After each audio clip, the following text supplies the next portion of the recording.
We know things are bad, worse than bad. They're crazy. It's like everything everywhere is going crazy, so we don't go out anymore. We sit in the house, and slowly the world we're living in is getting smaller, and all we say is, please, at least leave us alone in our living rooms. Let me have my toaster and my TV and my steel-belted radios, and I won't say anything. Just leave us alone. Well, I'm not going to leave you alone. I want you to get mad.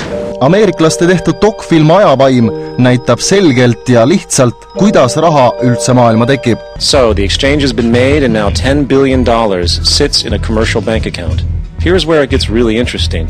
For as based on the fractional reserve practice, that $10 billion deposit instantly becomes part of the bank's reserves, just as all deposits do. And regarding reserve requirements, as stated in modern money mechanics, a bank must maintain legally required reserves equal to a prescribed percentage of its deposits.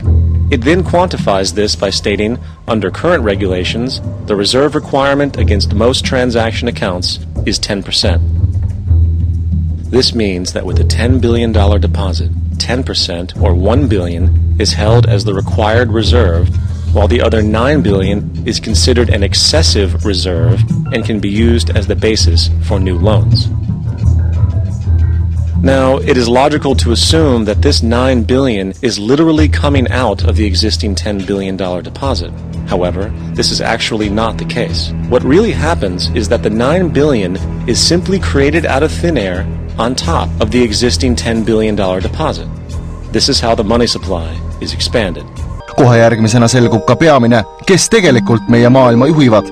Näide tuuakse USA'st. Corporatocracy is this group of individuals who run our biggest corporations, and they really act as the emperor of this empire.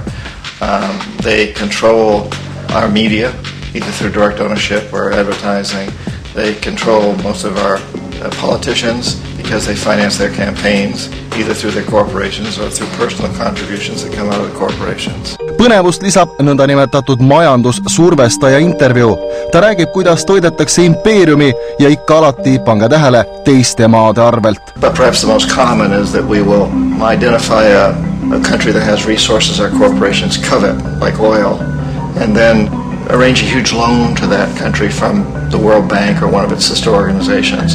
But the money never actually goes to the country. Instead, it goes to our big corporations to build infrastructure projects in that country, power plants, industrial parks, ports, things that benefit a few rich people in that country, in addition to our corporations, but really don't help the majority of the people at all. However, those people, the whole country is left holding a huge debt. Aga nüüdsetes tingimustes, kui ma kuulen praegu, et aasta 2008 Eesti Panga kasum on 1,2 miljardit, siis minu seisukoht on see, et mitte midagi nüüd küll ei juhtuks, kui sel aastal läheks kogu kasum läheks riigieelarvesse. Sellepärast, et Eesti Pangal ei ole krooni kattevarrareservi praegu vaja kasvatada ja isegi kui ta püüaks sellest seda kasvatada, siis sellest kindlasti ei piisaks. Ja ma kujutan ette, et palkasid Eesti Pangas vist ka praegu ei tõsteta, nii et minu seisukoht on see, et sellel järgmisel aastal juhul, kui see kasum on, see peaks kõik tulema riigieelarvesse. Debt is the weapon used to conquer and enslave societies, and interest is its prime ammunition. And as the majority walks around oblivious to this reality, the banks, in collusion with governments and corporations, continue to perfect and expand their tactics of economic warfare, spawning new bases, such as the World Bank and International Monetary Fund. Mida rohkem raha, seda rohkem võlgu, ja mida rohkem võlgu, seda rohkem raha. Ja mida inimesed teevad, et ära maksta oma võlgu, kinnine ring, nagu koer ajaks oma saba taga, mida ta kunagi kätte ei saa. Tähendab, IMF ju tegelikult just nimelt selleks loodigi, et valitsused panid raha nagu ühiskassasse. Ja seda selleks nendeks puhkudeks, kui nüüd mingitel riikidel peaks tekkima selline maksebilansi kriis, mis tähendab siis seda, et riigist hakkab raha välja voolama, mitte sisse, eks ju, puhas väljavool on siis hakkab ähvardama siis nagu kogu seda finantssüsteemi riigis. Nii et tegelikult IMF selle eesmärgiga loodi. Just as the Federal Reserve keeps the American public in a position of indentured servitude through perpetual debt, inflation, and interest, the World Bank and IMF serve this role on a global scale. The basic scam is simple.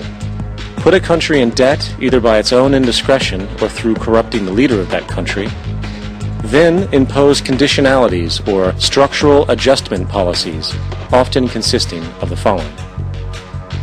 Currency devaluation. When the value of a currency drops, so does everything valued in it. This makes indigenous resources available to predator countries at a fraction of their worth. IMF ja Maailmapank püüavad aidata vaeseid riike. Tegelik plaan olevat hoopis riikide orjastamine võlgadega.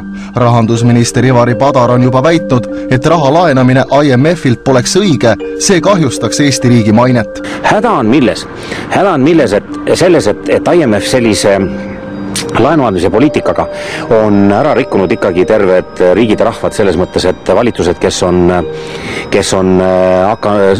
teavad, et nad saavad laenu, esiteks nad harjuvadki laenu võtma ja teiseks on veel häda selles, et IMF ei anna seda laenu mitte niisama. Ta annab seda väga rangetel tingimustel. And so at some point we economic hitmen go back to them and say, listen, you lost a lot of money, can't pay your debt, so sell your oil real cheap to our oil companies.